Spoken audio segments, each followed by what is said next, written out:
মধ্যপ্রাচ্যের যুদ্ধ পরিস্থিতি ঘিরে সম্ভাব্য জ্বালানি সংকটের গুজব ছড়িয়ে পড়ায় পেট্রোল পাম্পগুলোতে জ্বালানি তেল কিনতে ক্রেতাদের অস্বাভাবিক ভিড় দেখা গেছে। অনেকেই আগেভাগে মজুদের আশঙ্কায় ট্যাঙ্ক পূর্ণ করে তেল নিচ্ছেন। স্বাভাবিক সময়ের চেয়ে বিক্রি বেড়েছে দ্বিগুণ।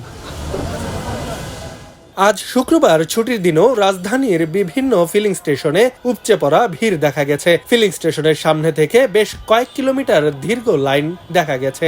ঘন্টা দুয়েক ধরে লাইনে অপেক্ষা করছেন জ্বালানি তেল নেওয়ার জন্য।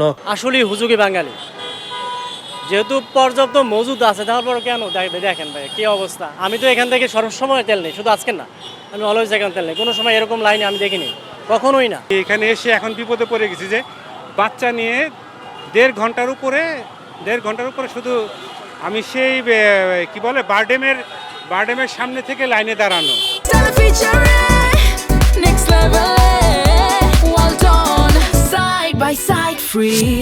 লাইনে দাঁড়ানো নিয়ে মোটরসাইকেল চালকদের তর্ক বিতর্ক করতে দেখা গেছে। কে কার আগে যাবেন এ নিয়ে কেউ কেউ হাতাহাতির পর্যায়ে চলে গেছেন।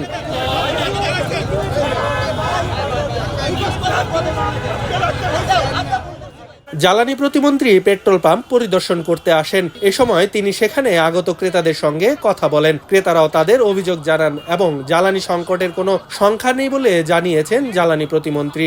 জ্বালানি সরবরাহ নিয়ে আমি মনে করি তাদের দুশ্চিন্তা হবার মতো কোনো কারণ নেই। আমি দায়িত্ব নিয়ে বলছি, আমাদের কাছে যেটুকু মজুদ আছে, আমাদের স্বাভাবিক চাহিদা 12,000 থেকে 13,000 টন, অথচ গতকাল আমরা 25,000 টন সাপ্লাই করেছি। এই লাইনের কারণেও ছুটির দিনে যানজট সৃষ্টি হয়েছে, বেড়েছে জনভোগান্তিও।